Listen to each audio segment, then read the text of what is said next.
السلام عليكم ورحمة الله وبركاته. ازيكم حبايبي؟ عاملين ايه؟ يا رب تكونوا بخير. هنعمل النهاردة طاسة فطار بالبيض سهلة وسريعة وطعمها لذيذ جدا. شكلها يفتح النفس.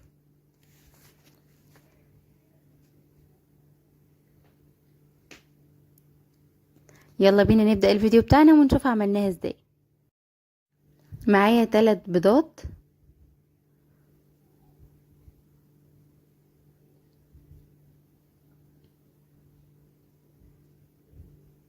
ورشة فلفل اسمر،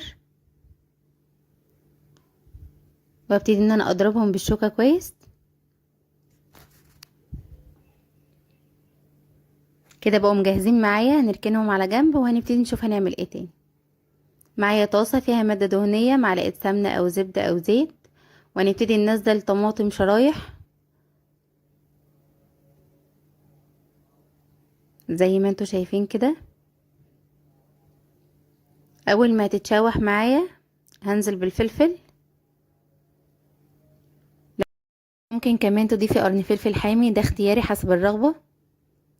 هبتدي اشوح الطماطم والفلفل معايا وابتدي اقلبها على الجنب التاني عشان تاخد معايا تشويح.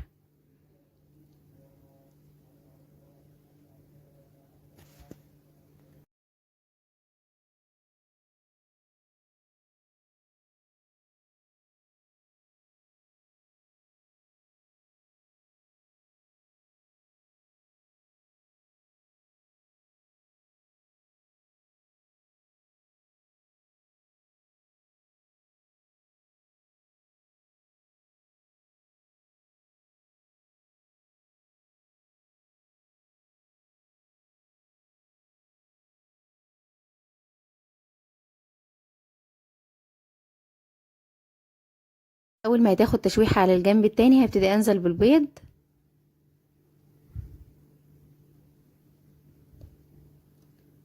وهبتدي اغطي الطاسة علشان البيض يستوي كويس.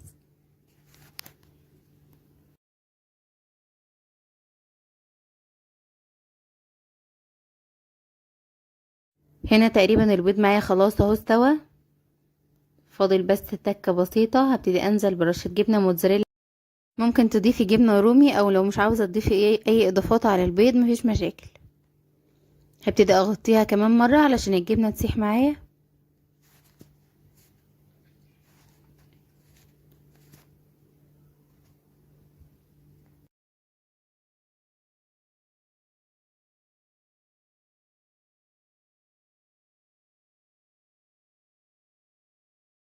دقيقتين وهنبتدي نشوف الشكل الاخير معانا.